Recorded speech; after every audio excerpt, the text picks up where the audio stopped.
पाए, और ये हमेशा की जिंदगी खुदा के बेटे में है। जब हम यीशु को कबूल कर लेते हैं तो हमेशा की जिंदगी भी हमारी हो जाती है। यूहन्ना कहता है, यूहन्ना का पहला खत है, उसमें लिखा है जो मोहब्बत खुदा को हमसे है उसको हम जान गए और हमें उसका यकीन है कि खुदा मोहब्बत है, और जो मोहब्बत में कायम रहता है वो खुदा में कायम रहता है और खुदा उसमें कायम रहता है। यानी कि जब हमें मोहब्बत आ जाती है तो खुदा का रूह हम में बस जाता है, खुदा हम में काम करने लग जाता है। और हम जब मोहब्बत रखते हैं एक दूसरे से, खुदा से मोहब्बत रखते हैं, तो हम जो है इन सब चीजों से जो दुनियावी है हम उन सब से छुटकारा पा लेते हैं।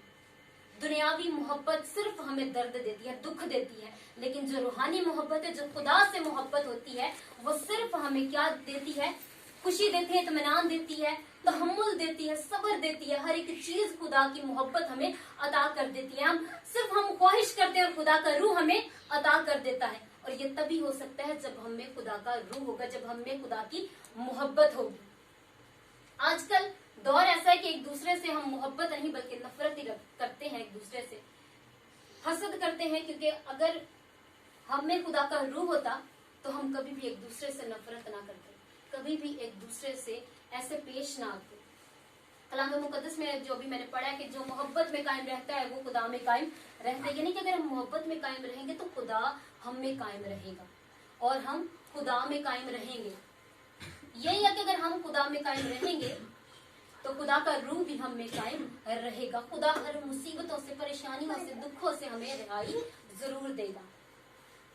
दूसरा फल खुशी। ये कोई इत्तेफाक की बात नहीं है कि खुशी मोहब्बत के बाद आती है, पहले मोहब्बत है फिर खुशी है।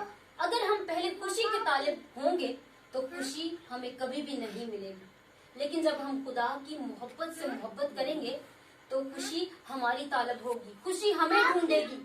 हमें खुशी को ढूंढना नहीं पड़ेगा बल्कि खुशी हमें ढूंढेगी और हम खुद ब खुद खुशी से मामूर हो जाएंगे। अगर हम देखें कलाम मुकद्दस में, अमाल में, रोमियों में, कुलसियों में, पहले थस्सलुनीकियों में, तो हमें पता चलता है कि रूह कुदस की खुशी ईमानदारों का क्या है? निशान है।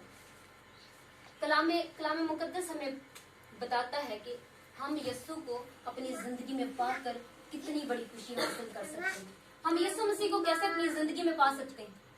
उसके हुक्मों पर अमल करके और उसको अपनी जिंदगी देकर। खुदावंद हमसे कुछ नहीं चाहता, हमारा वक्त चाहता है और हमारी मोहब्बत चाहता है। हर एक चीज खुदा की है, हमारी जिंदगी भी खुदावंद की दी हुई है, लेकिन खुदा हमसे सिर्फ हमारा वक्त चाहता है। अब्दी जिंदगी और अब्दी खुशी खुदा का बेटा यीशु है। अगर हम यीशु में कायम रहेंगे तो हर मुश्किल से लड़ने के लिए हमारे अंदर ताकत आ जाएगी। अगर यीशु में कायम रहेंगे तो हमें पता चलेगा कि हमारी जिंदगी का मकसद क्या है। कहीं हम बेमकसद तो पैदा नहीं हुए, हमारी जिंदगी का मकसद क्या है हमें जानना है, और इसके लिए हमें कलाम मुकद्दस की रहनुमाई चाहिए कि हमारे लिए खुदा का मकसद आखिर है क्या। क्या हम बेफल नहीं रहेंगे हमेशा?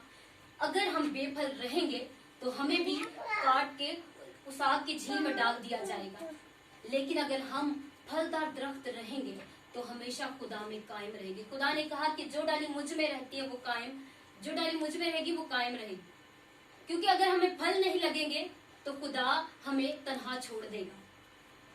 और हमें फल ऐसे लग सकते हैं, हम खुदावंद के कलाम पर अमल करें, खुदावंद के कलाम को फैलाएं, खुदावंद के हुक्मों पर अमल करें।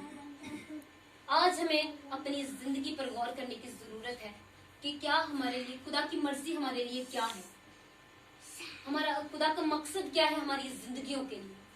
कहीं हम वही कुछ तो नहीं करें जो खुदा की मर्जी के खिलाफ है, या हम वो करें जो खुदा की मर्जी के मुताबिक है। हमें वही करना है जो खुदा की मर्जी के मुताबिक है।